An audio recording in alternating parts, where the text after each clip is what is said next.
अस्सलाम वालेकुम व्यूअर्स, मैं एडवोकेट रऊफ कोहली, आपका अपना भाई। सर, जो पिछली हमने वीडियो पंचायत के ऊपर चढ़ाई थी, उसके बाद जो अवाम के रिजल्ट्स हैं, अवाम के व्यूज़ हैं, वो बड़े पॉजिटिव आए और उन्होंने हमें कुछ प्रूफ दिए। तो उन प्रूफ्स को लेके मैं आज बात करूंगा। तो पिछले जो हमने बात की थी पंचायत की, कि पंचायत में कितनी करप्शन है, उस केसेस में क्या हुआ कि जब अवाम ने हमारे पास कुछ एविडेंस प्रूफ्स लाए, जिसमें क्या है कि एक अगर मुलाजिम आदमी है, एक मुलाजिम को छोड़ो, एक यहाँ का कोई अच्छा आदमी है जो पैसे वाला है, उसके घर के नीचे भी, घर के पीछे भी, घर के लेफ्ट भी, घर के राइट भी साथ साथ डंगे साथ साथ वो चढ़े हुए हैं। तो गरीब आदमी जिसका घर फ्लड में बर्बाद हो गया, उसके घर के आगे एक डंगा भी नहीं है। फिर जो कब्रिस्तान के लिए एक एक लाइट देनी थी, वो हमारे पास फोटोज एविडेंस हैं, वो किसी के घर में 3-3 4-4 लगी हुई हैं। क्यों? वो बेची गई हैं। फिर उसके बाद अभी जो है काम सारे निरगा के इस गांव में ऑफ हुए हैं, लेकिन मेरे पास एविडेंस है। मैं प्रूफ बिल्कुल, जो चेक करना चाहता है कर सकता है, आप भी कीजिए, कि अभी भी आज भी किसी की अटेंडेंस लगी है निरगा पे, वो उनका आदमी, अपना आदमी है उस काम पे। फिर क्या हो रहा है यहाँ पे, जैसे कि सपोज करो हवेली का कोई मसला है, निरगा का काम है, वो देखेंगे कि नहीं यहाँ पे कोई हमें कमीशन नहीं दे रहा, यहाँ का काम उठा के ठोकेंगे डोबा में, जहां से हमको कमीशन मिल रही है। तो यहाँ पे सारा सिस्टम क्या हुआ करप्ट हुआ है। मैं डीसी साहब से कहना चाहता हूँ कि हमारे पास प्रूफ ऐसे घरों के, जो कि मुलाजिम आदमी है, वो यहाँ का चमचा है, उसके घर के लेफ्ट भी, राइट भी, आगे भी, पीछे भी साथ साथ 8-8 डंगे चढ़े हुए, लेकिन गरीब आदमी के घर के पीछे एक डंगा भी नहीं चढ़ा हुआ है। फिर मैं आपको कुछ काम दिखाता हूँ ऐसे, जो 2-2 लाख रुपए के काम है, वहां पे 8 या 10 पत्थर लगे हुए हैं और पैसा निकल गया। क्यों? वो सारी इस पंचायत की क्या थी, मिली भगत थी।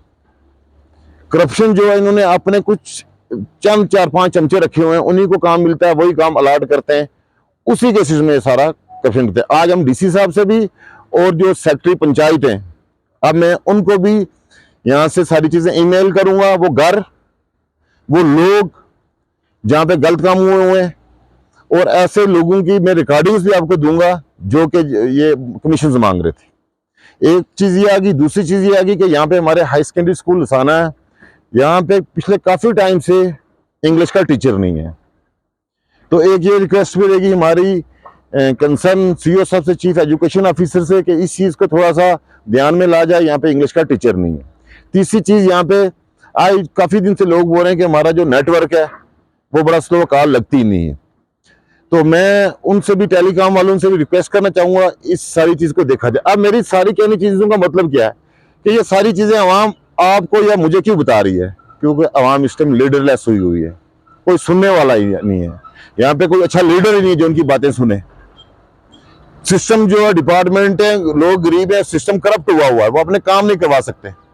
तो ये मैं सारी चीजों का कहूँगा डीसी साहब को, कि इस सारी चीज को क्या करें, थोड़ा सा अपनी बुक्स में लाएं, इनको देखें कि चीजें क्या हो रही है, और प्रॉपर तरीके से ना एक इंक्वायरी की जाए, पिछले 5 सालों की पूरी इंक्वायरी की जाए कि कहाँ काम हुए हैं, कितने काम हुए हैं। और खास करके जो कब्रिस्तान की लाइटें कुछ घरों में लगी हुई हैं 4-4 5-5, वो कैसे वहां पे गई?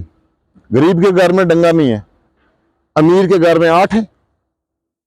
तो मैं सारी चीजों को कहूंगा, खास करके इस जो हमारा पंचायती सिस्टम है, यहाँ के सारे जो जितने भी एम्प्लॉई हैं सारे करप्ट हो गए हुए हैं। मैं डीसी साहब को कहूंगा कि आप खुद आए, यहाँ पे एक इंक्वायरी बिठाएं, क्योंकि यहाँ पे बहुत हाई लेवल पे यहाँ पे क्या करप्शन है, जिससे लोग जो बेचारे 2-4 हुए हैं। मैं इसके बाद अब सारी चीजें क्या करूँगा, एक पर्सनल रिक्वेस्ट भी करूंगा, जो सेक्रेटरी पंचायत है आजाद असद साहब, उनसे मैं पर्सनल भी मिलूंगा, और उनको व्हाट्सएप पे सारी यहाँ के जो जो काम हुए हैं वो सारे भेजूंगा, कि एक बार आप खुद इनको देख लें। और अगर आम पब्लिक डिमांड करेगी, किसी को भी चाहिए हुआ, तो वो मेरे से कॉन्टैक्ट कर सकता है। मैं सारे एविडेंसेस जो हैं वो देने के लिए तैयार हूँ।